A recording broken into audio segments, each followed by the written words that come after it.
Hello everyone, आज की इस वीडियो में हम लोग 10th क्लास की इतिहास में चैप्टर 1 जिसका नाम है यूरोप में राष्ट्रवाद इसकी सभी ऑब्जेक्टिव देखेंगे। चलते हैं सीधे क्वेश्चन की तरफ। पहला क्वेश्चन है, वियना सम्मेलन की मेजबानी किसने की? तो वियना सम्मेलन की मेजबानी किए थे मेटरनिख। इसका सही आंसर हो जाएगा ऑप्शन ए। अगला प्रश्न है, निम्न में से किस सम्मेलन में जर्मनी की क्षतिपूर्ति राशि को कम कर दिया गया? तो इसका सही आंसर हो जाएगा लॉसने सम्मेलन ने। तीसरा क्वेश्चन है, अमेरिका में न्यू डील किसने लागू की? अमेरिका में न्यू डील लागू किए थे फ्रैंकलिन डी रूजवेल्ट। इसका सही आंसर हो जाएगा option number B. Next question है, हेगेल किस देश का? अगला प्रश्न है, हेगेल किस देश का दार्शनिक था? तो हेगेल थे जर्मनी के दार्शनिक। इसका सही आंसर हो जाएगा ऑप्शन नंबर सी। अगला प्रश्न है, वियना कांग्रेस का मुख्य उद्देश्य क्या था? तो वियना कांग्रेस का जो मुख्य उद्देश्य था राजतंत्र को पुनः स्थापित करना। सही आंसर हो जाएगा ऑप्शन नंबर सी।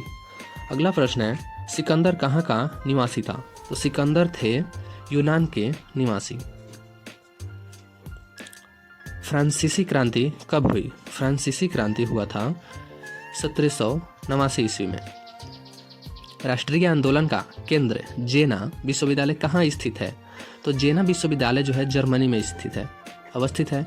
जेना से याद कर सकते हैं जर्मनी। ठीक।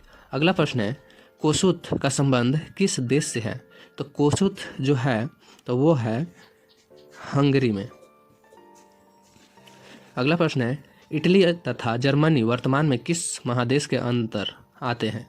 तो इटली और जर्मनी जो है वो आते हैं यूरोप के अंदर। अगला प्रश्न है, फ्रांस में किस शासन वंश की पुनः स्थापना वियना कांग्रेस द्वारा की गई? तो फ्रांस में जो था तो इसका सही आंसर हो जाएगा ऑप्शन नंबर सी, बुर्बो वंश। अगला प्रश्न है, मेजनी का संबंध किस संगठन से थे? तो मेजनी का जो संबंध है तो वो है कार्बोनरी से। अगला प्रश्न है, इटली और जर्मनी के एकीकरण के विरुद्ध कौन था? तो इटली और जर्मनी के एकीकरण के विरुद्ध थे ऑस्ट्रिया। अगला प्रश्न है, काउंट काबूर को विक्टर इमैनुअल ने किस पद पर नियुक्त किया? तो काउंट काबूर विक्टर इमैनुअल को प्रधानमंत्री पर नियुक्त किए थे। गैरिबाल्डी पेशे से क्या था? बहुत बार पूछा गया प्रश्न है। ठीक है, तो गैरिबाल्डी पेशे से नाविक थे। इसका सही आंसर हो जाएगा ऑप्शन नंबर डी, नाविक। जर्मन राइन राज्य का निर्माण किसने किया था? तो जर्मन राइन राज्य का निर्माण जो थे तो वो किए थे Napoleon Bonaparte. Option number B. अगला प्रश्न है, जाल्वेरिन कैसी संस्था थी? तो जाल्वेरिन जो है तो वो व्यापारियों की थी। इसका सही आंसर हो जाएगा ऑप्शन नंबर बी। रक्त और लौह की नीति का अवलंबन किसने किया?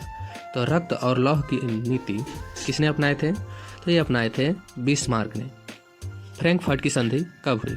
फ्रैंकफर्ट की संधि हुआ था 1871 ईस्वी में। यूरोप वासियों के लिए किस देश का साहित्य और ज्ञान विज्ञान प्रेरणा स्रोत रहा है? तो ये था यूनान के लिए। यूरोप वासियों के लिए यूनान का जो था ज्ञान और साहित्य प्रेरणा स्रोत रहा है। अगला प्रश्न है, नेपल्स की क्रांति कब हुई थी? तो नेपल्स की जो क्रांति है तो वो हुआ था 1821 ईस्वी में। चार्टिस्ट आंदोलन कहाँ हुआ था? चार्टिस्ट आंदोलन हुआ था इंग्लैंड में। यूनान को एक स्वतंत्र राष्ट्र घोषित किया गया। यूनान को स्वतंत्र राष्ट्र घोषित किया गया 1832 ईस्वी में। ऐतिहासिक द्वंद्ववाद का व्याख्या किसने की? तो ऐतिहासिक द्वंद्ववाद की व्याख्या किए थे हेगेल ने। अगला प्रश्न है, एड्रियानोपुल की संधि कब हुई? एड्रियानोपुल की संधि हुआ था 1829 ईस्वी में। इसका सही आंसर हो जाएगा ऑप्शन नंबर बी। एड्रियानोपुल की संधि किस दो देशों के बीच हुआ था? तो एड्रियानोपुल की जो संधि थी वो हुआ था तुर्की और रूस के बीच। अगला प्रश्न है, सेडोन का युद्ध किसके बीच हुआ था? तो सेडोन का जो युद्ध था तो ये हुए थे फ्रांस और प्रसा के बीच। अगला प्रश्न है, किस देश का हंगरी पर पूर्ण आधिपत्य था? तो ये था ऑस्ट्रिया का। हंगरी पर पूरा आधिपत्य किसका था? ऑस्ट्रिया का। अगला प्रश्न है, पोलैंड के विद्रोह को किसने कुचल दिया? तो पोलैंड के विद्रोह को कुचल दिए थे कौन? रूस ने। अगला प्रश्न है, सन 1870 में फ्रांस और प्रसा के बीच युद्ध कहाँ हुआ था? 1870 की बात की है, ठीक। तो यह हुआ था सेडोन में।